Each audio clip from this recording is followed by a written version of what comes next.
दोस्तों, सावन के इस पवित्र महीने में यह वीडियो देखने के बाद मैं आपसे वादा करता हूं कि आप 100% धनवान हो जाएंगे। मैं ईश्वर की सौगंध खाता हूं। आपका हर कार्य आश्चर्यजनक रूप से पूरा हो जाएगा, परंतु वीडियो अंत तक जरूर देखें। दोस्तों, आज हम बात करने वाले हैं सिर्फ पैसों की। पैसा यानी धन, और आज के महंगाई के जमाने में धन ही लोगों का भगवान हो चुका है। कई लोग कितना भी कमाते हैं पर उससे ज्यादा खर्च हो ही जाता है। आज के जमाने में बहुत कम लोग होते हैं जिनको पैसों की तंगी नहीं होती है और या फिर पैसों की कमी का सामना न करना पड़ता हो। यदि किसी के पास गुजारा करने लायक पर्याप्त पैसा होता भी है तो उसे और ज्यादा धन का लालच होता है। पैसों का मोह होता ही ऐसा है जितना होता है, कभी खत्म होने का नाम ही नहीं लेता। हर कोई इसी चक्कर में दिन रात पैसे कमाने की होड़ में लगा रहता है।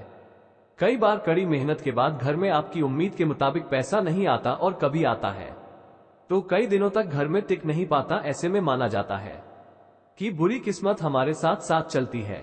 आपको घर में पैसों की आवक के लिए दिन रात कुछ न कुछ शास्त्रीय उपाय करने पड़ते हैं जिससे आप अपने पैसों की आवक को बढ़ा सकते हैं। आज हम आपको बताएंगे एक ऐसा अनोखा उपाय जो चमत्कारी माना जाता है, जिसको आजमाने के बाद माना जाता है घर में पैसों की आवक कई गुना ज्यादा बढ़ जाती है। और इस उपाय में हमको कुछ नहीं करना है, सिरे पर मोर पंखों का इस्तेमाल करना है। कैसे करना है वो हम आपको बताएंगे। दोस्तों, सबसे पहले समझ ले, मोरपंख है क्या? ये बहुत ही शक्तिशाली चमत्कार यंत्र होता है और तांत्रिक पूजा में इसका बहुत महत्व होता है। और आज से नहीं, प्राचीन युग से आपको पता ही होगा, जितने शास्त्र है, यंत्र है, वास्तु है, ज्योतिष शास्त्र है, सभी में मोर के पंख को बहुत इंपॉर्टेंट स्थान दिया जाता है। जो ऋषि महर्षि थे उन्होंने मोरपंख की कलम से ही बड़े बड़े ग्रंथ लिखे हैं। मोरपंख उपयोग गीता बताने लायक नहीं है, क्योंकि आयुर्वेद में भी इसका अच्छा खासा महत्व होता है। और शास्त्रों के अनुसार संध्या नाम का एक असुर था, स्वर्ग पर उसने आधिपत्य कर लिया था, देवताओं को बंदी बना लिया था। तभी भगवान ने असुर को मारने के लिए एक योजना बनाई, और योजना के अनुसार सभी देवी देवता और सभी 9 घिरे एक मोर के पंखों में विराजित हो गए। इसके बाद मोर बहुत शक्तिशाली हो गया, उसने संध्या असुर का वध कर लिया। तभी से मोर को और भी पूजनीय और पवित्र माना जाने लगा। दोस्तों, आगे बताने से पहले वीडियो को लाइक जरूर करें। जब आप हमारी वीडियो को लाइक करते हैं तो हमें बहुत खुशी होती है। चैनल को सब्सक्राइब भी करिए और बेल आइकन को दबाना न भूलें। दोस्तों, से रेप ऋषि मुनि और राजा महाराजा ही नहीं बल्कि भगवान श्री कृष्ण के क्या कहने आपको भी पता ही है कि कृष्ण कन्हैया को मोरपंख बिना अधूरा माना जाता है।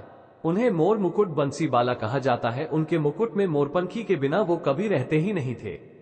इसका कारण भी यह था कि बचपन से ही उनकी माता ने उन्हें मोरपंख धारण करवाया था, क्योंकि मोरपंख से कालसर्प दोष दूर होता है और श्री कृष्ण भगवान को कालसर्प दोष था। दोस्तों, सिर्फ हमारे धर्म में ही नहीं बल्कि एशिया के बहुत सारे देशों में मोरपंख को आध्यात्मिकता से जोड़कर देखा जाता है। गौण ही आपने सुना ही होगा, वो प्रेम, प्रतिष्ठा, धीरज और इसलिए का सूचक है। और गौण ही में भी मोरपंख की बहुत महत्व है, बताई गई है। जब हम बौद्ध धर्म की बात करते हैं तो माना जाता है इसमें मोर अपने सारे पंखों को खोल देता है, इसलिए उसके के विचारों और मान्यता में खुलेपन का प्रतीक माने जाते हैं। जब हम ईसाई धर्म की बात करते हैं तो मोर के खूबसूरत पंख जन्नत के दरवाजे के बाहर अद्भुत शाही बगीचे का प्रतीक माने जाते हैं। और जो ग्रीस के लोग होते हैं वह मोर के पंखों की स्वर्ग और सितारों की निगाहों के साथ जोड़ते हैं।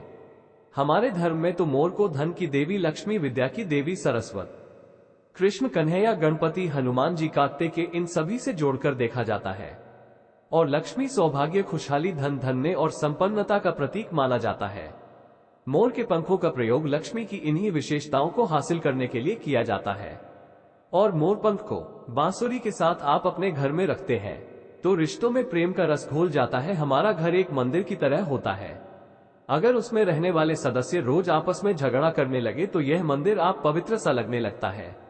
इसके कई कारण हो सकते हैं। सबसे बड़ा कारण होता है घर में अत्यधिक नकारात्मक ऊर्जा का पेश करना। अब सवाल उठता है कि घर में अगर नकारात्मक ऊर्जा बढ़ गई है तो इसको दूर कैसे किया जाए। इसका परिवेश अगर हो गया है तो इसको बाहर कैसे करें। इसके लिए हमने आपको जन्माष्टमी के दिन भी एक उपाय बताया था कि मोर के पंखों को आरती के बाद आप अपने घर में खूब जोर जोर से हवा में हिलाएं।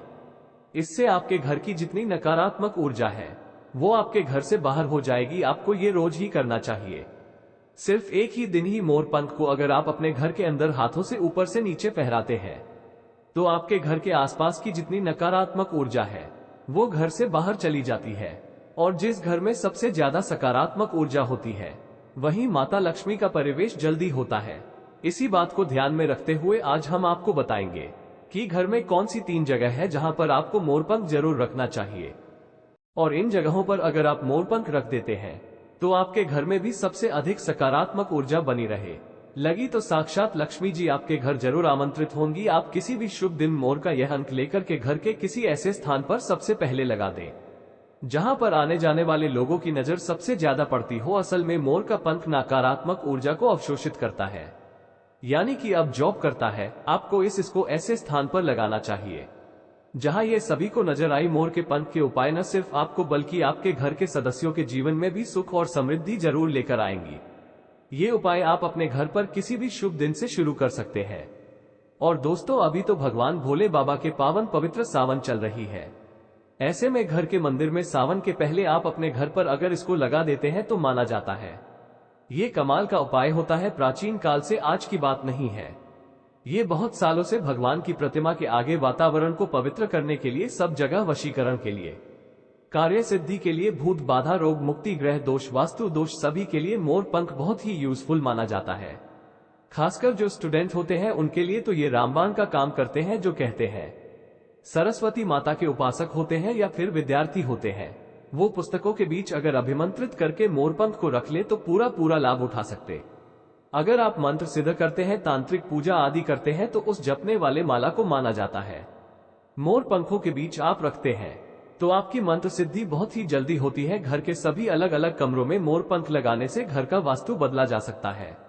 एक मोर का पंख हमारे जीवन की दिशा बदल सकता है। या आप भी हर समय अपने पास मोर पंख रखते हैं तो हर कार्य में आप देखेंगे कैसे किस्मत आपका साथ देने लगती है। अगर राहु केतु आदि के दोष भी है तो वो घेरा दोष भी समाप्त होते ही। स्पेशली अगर आपके घर में कोई ऐसा बच्चा है जो बहुत जिद्दी हो गया है तो मोर के पंखों से उसको हवा देने से धीरे धीरे उसके जेडीयू कम होने लगती है। अगर वो ऐसे नॉर्मली आपको हवा नहीं देने दी तो आप उसके जो छत का पंखा होता है उसमें मोर पंखों को लगा दे, और पंखा जब चलेगा तो उसके चलने पर मोर के पंखों की हवा भी बच्चे को लगेगी। इससे धीरे धीरे उसकी हठी और जिद्दी कम हो जाएगी। यहाँ तक कि अगर कोई बड़ा बुजुर्ग या आप इस हवा को खाएंगे तो आपके ऊपर जितनी भी नकारात्मक ऊर्जा होगी वो सकारात्मकता में बदल जाएगी। आप प्रगति करेंगे, ढेर सारी तरक्की करेंगे, दिन दोगुनी रात चौगुनी तरक्की करेंगे। दोस्तों, मोर के पंखों को चांदी के ताबीज में डालकर नवजात बच्चे के सिरहाने रखते हैं तो बच्चे की नजर दोष और किसी भी तरह की बला से रक्षा होती है। यहाँ तक कि बड़े लोग भी अगर मोर पंखों को बिस्तर के नीचे अपने सिरहाने रखकर सोते हैं तो माना जाता है कि किसी भी प्रकार के बुरे सपने या अलग तरह के सपने, इनके दोष आदि नहीं होते हैं। अगर आपके बच्चे का पढ़ाई में मन नहीं लगता है, कमजोर है, तो उनके कमरे में मोर पंख लगाए, स्पेशली उनके स्टडी टेबल में लगाए, और जिस सब्जेक्ट में बच्चे भी है उसके उस बुक में आप मोर के पंखों को रख दे। आप देखेंगे थोड़े ही दिनों में बच्चे का दिमाग बहुत ही पावरफुल हो जाएगा।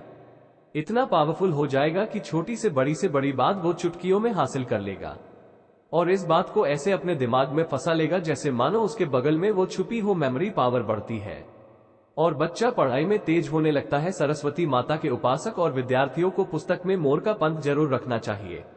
दोस्तों, ये तो ही बच्चों की बात, लेकिन जब बड़ों की बात होती है कई बार हम बहुत सारे काम हाथ में ले लेते हैं। काम होते होते लास्ट में रुक जाता है, ये लंबे समय तक अटकाव जाता है, काम बढ़ता ही नहीं है। तो ऐसे में यदि आप अपने घर के बेडरूम के पूर्वी दक्षिण यानी south east corner of the house है उसमें मोर का पंख लगाते हैं तो आपके अटके हुए कार्य पूरे होने के योग्य बनने लगते हैं। घर में अगर पैसों की बरकत नहीं होती है, धन आता है रुकता नहीं है, तो इसी कोण में यदि दक्षिण पूर्व कोर्ट में आप इसको लगा देते हैं तो घर में बरकत बढ़ती है और अचानक कष्ट जो आते हैं या एक्सीडेंट जैसे अचानक जो प्रॉब्लम आती है उन सब से आपको मुक्ति मिलती है। आप चाहे तो आपका जो घर है या फिर दुकान की जो दक्षिण पूर्वी दिशा है वहां पर मोर का पंख स्थापित करते हैं, और व्यापारिक स्थल में अगर आप इसको स्पेशल स्थापित करते हैं तो आपके घर में कभी भी पैसों की कमी नहीं होती। आप चाहे तो अपनी जेब में ये डायरी में मोर का पंख रखें, इससे भी आपको राहु दोष प्रभावित नहीं करता। और मनचाहा पैसा कमाने के बाद भी अगर पैसा नहीं टिकता है तो आपके घर के साउथ ईस्ट कॉलम में मोर पंख जरूर लगाना चाहिए।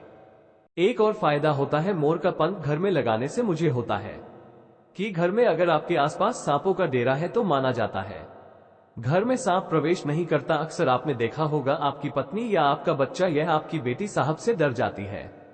तो यह उपाय आप जरूर करें, या किसी घर में किसी मेंबर को काल सिर्फ 2 से, राहु केतु 2 से, तो भी मोर पंख लगाने से उस घर में गिरावट का असर नष्ट हो जाता है। क्यों माना जाता है? क्योंकि मोर और सर्प में शत्रुता होती है, अर्थात सर्प शनि तथा राहु के सहयोग से बनता है। और यदि मोर का पंख घर के पूर्वी और उत्तर पश्चिम दीवार पर यह आपके जेब और डायरी में रखा जाए तो राहुल का दोष कभी उसको परेशान नहीं करता है। घर में स्तर पर मच्छर हो, बिच्छू हो, इस तरह के विषैले जंतुओं का भय नहीं रहता। दोस्तों, आप 3 कौन से हैं जिसमें आपको मोर का पंख रखना चाहिए ताकि आपकी आमदनी 10 गुना बढ़ सके? पहला, मोर पंख आपको घर की अलमारी में या तिजोरी में रखना चाहिए। घर में जिस स्थान पर सबसे ज्यादा पैसा रखते हैं वहीं पर मोर पंख भी आपको रखना चाहिए। इससे आपकी तिजोरी में धन बढ़ने लगेगा।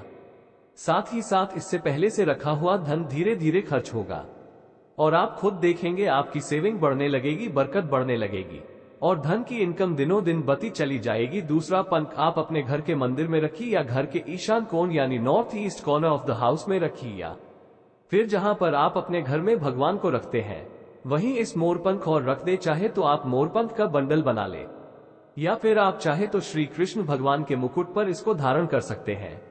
और रोज आप जब भगवान की पूजा करते हैं उस समय इस मोर पंख के भी आपको पूजा करनी चाहिए। इससे आप देखेंगे पैसों के मामलों में किस्मत चमक जाएगी और धन आगमन के नए दौर आपके लिए खुलते चले जाएंगे। तीसरा, मोर पंख आपको कहाँ रखना है? आपको अपने बेडरूम में बिस्तर के नीचे रखना है। ऐसा करने से आप जब बेड पर सोएंगे तो आपके अंदर काफी सारे पॉजिटिव एनर्जी आती है और आपको अच्छे से सोचने में और काम पर फोकस करने में मदद मिलती है। आपके जीवन में सफलता तो आती ही है, साथ ही साथ पैसों की आवक भी बढ़ जाती है।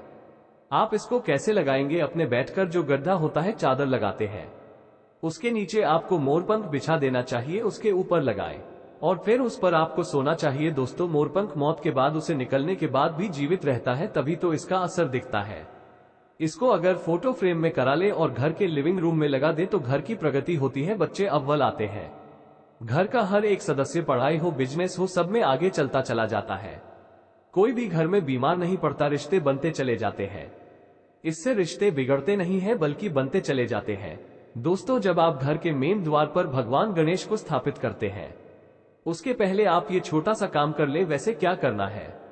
3 मोरपंख ले ली और एक छोटी सी भगवान गणेश की प्रतिमा को मुख्य द्वार पर स्थापित कर ली। आप चाहे तो चित्र भी स्थापित कर सकते हैं। अगर आपके पास गणपति की प्रतिमा नहीं है या आप अफोर्ड नहीं कर सकते हैं तो मोर पंखों को ऐसे ही लगा दे। आप देखेंगे जिस घर में आप रहते हैं उस घर का वास्तु दोष दूर हो जाता है। साथ ही साथ किसी की बुरी नजर भी आपके घर पर नहीं पड़ती है। दोस्तों को लोग अक्सर कहते हैं कि ऐसे गणपति की प्रतिमा लगाने चाहिए कि मुख्य द्वार के आगे और पीछे सेम साइज की गणपति की प्रतिमा होनी चाहिए। हम आपको बता दें, ऐसा कुछ भी सच नहीं है, ये सिर्फ एक भ्रांति है जो कुछ साल पहले फैला दी गई थी कि जहां भी मूर्ति लगाए गणपति देव की, वहां पर आपको आगे और पीछे गणपति देव की सेम साइज की मूर्ति लगानी चाहिए, क्योंकि गणपति देव की पीठ में दरिद्रता का वास होता है। ऐसा कुछ भी नहीं है। गणपति देव उतने ही पवित्र है जितना आगे या पीछे से, इसलिए कभी भी मन में किसी प्रकार का बहन विचार न रखें।